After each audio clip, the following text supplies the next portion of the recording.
Hey, it's Fabienne. Long, wonderful day coaching today. The members are getting clients and they're making money even in these times, and we're gonna celebrate with souffle. Spinach souffle. Why? Because I've got nothing left in the fridge and I always have eggs and there's always cheese and there's always butter and there's always flour and there's always milk, and there's this ethereal thing that happens when I make a souffle that makes me giddy. Would you say, Claire? Yes. How often could I eat souffle if you guys let me? Literally twice a day. Twice a day. I really could. I really could. So I'm showing you.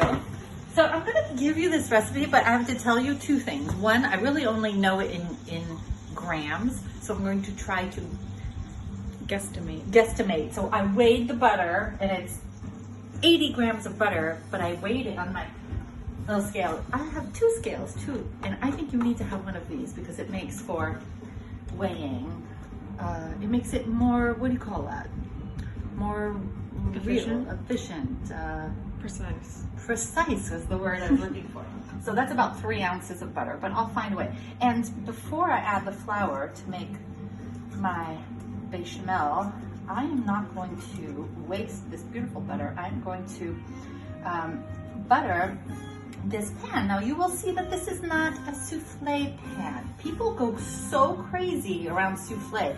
They think it's the most difficult food to make, and I have to say I thought that too.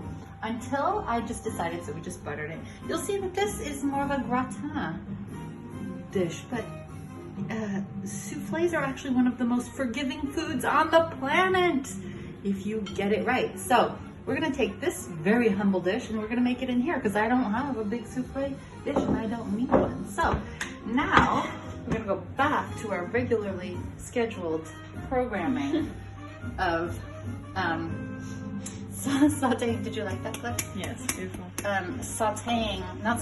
Melting the butter, and I've just added flour, all-purpose flour, and it's the same weight. So 80 grams and 80 grams, so 3 ounces, 3 ounces. And what you're looking for is to, I'm going to use a SAT word, to homogenize this and have it all be in one. What is this music? That's a good question. Yeah. So we're going to basically get this all to be one kind of consistency. Uniform. Thank you for my vocabulary. I'm just your words dictionary today. You really are. So now that it's uniform, one consistency, homogenized, we are going to let it simmer, if you will, on medium to high heat for about a minute or two to, as they say, cook off. I'm actually going to put it on medium. Cook off the flour.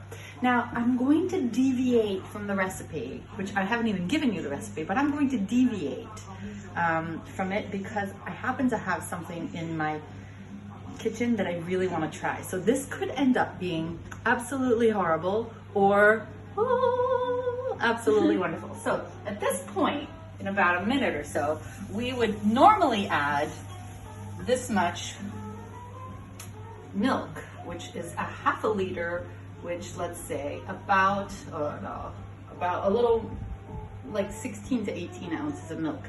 But because I have this spinach soup that I made the other day, and we're making a spinach souffle, I'm gonna try something, and if this flops, then I'll be back here starting from scratch with milk. Okay? So at this point, you would normally pour the milk, and this might just totally flop, and I might need to add some milk to this. I don't think it'll flop. You don't think so? No. Okay, so normally add milk, just ignore that it's green milk, but I have a feeling this might be incredible because that spinach soup the other day It was very good. really good. Everybody loved it. So we're just gonna cook it. It's gonna get thicker. Cook it for like a couple minutes, half a liter, so that's about 16 ounces, I think. I mean, I will, listen, I'm a business coach. I help people make money. I help women make their own money and lots of it, but I'm just going to throw together a recipe for you because at this point, I make this with my eyes closed. I do not measure the butter. I do not measure the flour. I measure the milk. I play around with consistencies and with how much milk and how much liquid I put in, and you can too. Just stick around long enough. And the most important ingredient, where did it go? This does not go in the dish. It's nighttime here. It's 7:15. We're gonna have dinner on the table by 8 o'clock. So you just need one sip of wine, okay? Okay, this has had a couple of minutes to kind of see how I'm moving it in the nonstick and it kind of moves together. That's a good consistency. So I know I'm going to have a reputation for just dumping a whole bunch of cheese into everything, So that's your. but I really like it. So at this point, when it's hot, I'm just putting 2 handfuls of grated Comté cheese, which you could do cheddar. Cheddar is very good for this. That's probably about 70 grams. And you want to do it when it's hot because then it melts the cheese. Is this my husband? Tell Daddy what we're making. I'm making a spinach soufflé. Oh yeah. Okay, so now we're incorporating the cheese and making it grated. And this is, Wow. look, it's getting Looks like all... slime. It In a looks good like way. slime in a good way. And this is when I'm going to incorporate, I didn't measure this, maybe like a cup of grated, not grated, frozen spinach. Thawed. Thawed, frozen thawed. And we're gonna incorporate that and then incorporate that off the heat. And the reason we wanna do that is in just a moment, I'm gonna break and separate a whole bunch of eggs. And you do not want to put hot eggs in hot mixture because it will scramble them. It will make them, you don't want omelets, you want souffle. Okay, ready to crack some eggs. I just want you to know beforehand, I moved the base of the souffle to another pan because this is cool and the other thing isn't cool. But I'll tell you what's cool, my way of cracking eggs. That was funny, right? Okay, some people do it on the edge. I don't do that. I'm gonna say this is more reliable and then just watch it not work. So I go like this. This is how I do it each time. Try to cut it neatly and then move the egg yolk to your other hand and just, that's it. No, you have a burn on your arm. Oh yeah, this is, I was making a spinach tart the other day. Was it spinach? I don't remember. I love spinach. Onion tart. And yeah, but this is, this is what happens. And So cute. so now you have the whites in here, and that's what's going to make the souffle rise, because we're going to whip that until there are stiff peaks, and then we'll fold it in. But first, And how many eggs? this recipe, I play around with the recipe a lot, but basically this is 1, 2, 3, 4, 5, 6 eggs. So But I want as many as 8. How many do you normally put? Like I usually put an egg. I usually put an egg per person, plus 1 or 2 extra, just for good measure. And I'm trying to get the steam out of here, if you can see that. So here's what I'm gonna do. 1 egg at a time, up, immediately and briskly, whisking, fold in the egg yolk. Another it already one. smells like a It souffle. really does. And the reason why you want to do it briskly and 1 at a time is because you don't want them to cook. This is not an omelet. This is not scrambled eggs.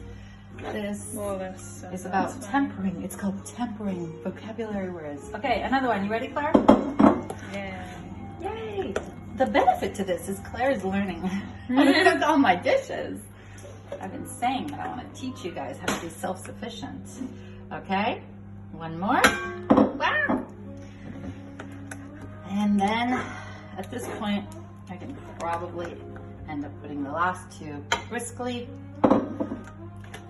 This does take a little bit of time, but I have to tell you, once you know the recipe by heart, it becomes your best friend, because whatever you've got in the fridge, literally I have some, artichoke heart dip in there. I would have done that. I have, if you have non-vegetarians, meaning meat eaters, you can put ham and cheese in here. We've talked Smoked salmon. Smoked salmon. We did that not long ago. We did smoked salmon and spinach. Because I obviously like to have frozen spinach in my freezer. Anyway, so this is gonna wait here. I'm gonna whisk the egg whites. So, come. This is my 6 egg whites. Can you see?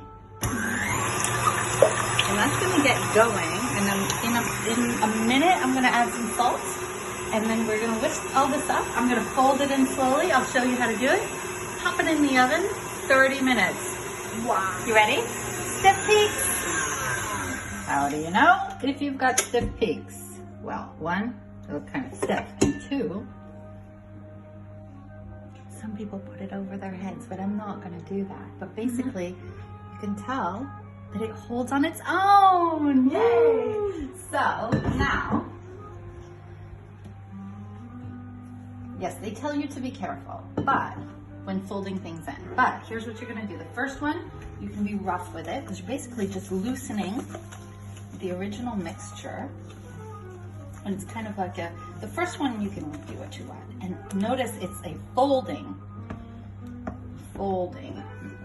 movement. And then you take about a third or a quarter of it. You cut in half and fold over, always cutting in half and folding over. And you're trying not to squash the bubbles too much, but listen, this is not, even if all the bubbles deflated, it would be fabulous. Don't worry too much. This is where people go a little too crazy, okay? So we've done that. I'm not looking for, supreme height like in restaurants. I'm looking for something so tasty and so rather easy to make once you understand how to make it, that it gives you a super special, I've got company coming tonight, I'm going on a date, in a like delicious restaurant feeling, but at home. So what we're looking for is to grab all the stuff from the bottom, bring it to the top. You see how it's getting a little whiter? This is how we're incorporating it really nicely. All right, I'm gonna go for the rest. Your right arm is really strong after how many souffles you've made. I think that you have no idea how strong I am. And with this spinach, it's kind of like I could be the female Popeye. See, admit it. Go ahead. No. Yes. No. I'm funny. I'm funny. No, I'm funny. No, I'm funny. You got it from me. No, you get it from me, Mama. My humor is elite, remember? Yeah, well, you have humorous tendencies. I'm funny. Okay, it's the other way around. So we're grabbing this. I'm going to grab this because we do not waste anything. Okay? But It's huge now. It's huge. And it's just light as air. This could literally feed. I only put 6 eggs. Normally I would put about 8, but this could feed, I don't know, 8 people. We're only 5, so I hope you guys have a great appetite. I don't always fold it completely, but just spin. Here we go. You ready? Buttered dish. By the way, I salted it and put pepper in it, okay? But see, we're not going fancy here. We're not going precious. But oh my gosh, wait till you taste this. I don't know, you're gonna be able to taste it? Wait till you smell it. So we've got the spinach, we've got the cheese. Sometimes I put nutmeg in it, but I think the spinach is gonna be so fragrant that you wouldn't even It already smells really good. taste it. And then you can get fancy and kind of rub your thumb around it. But I'm not even gonna do that because this is not about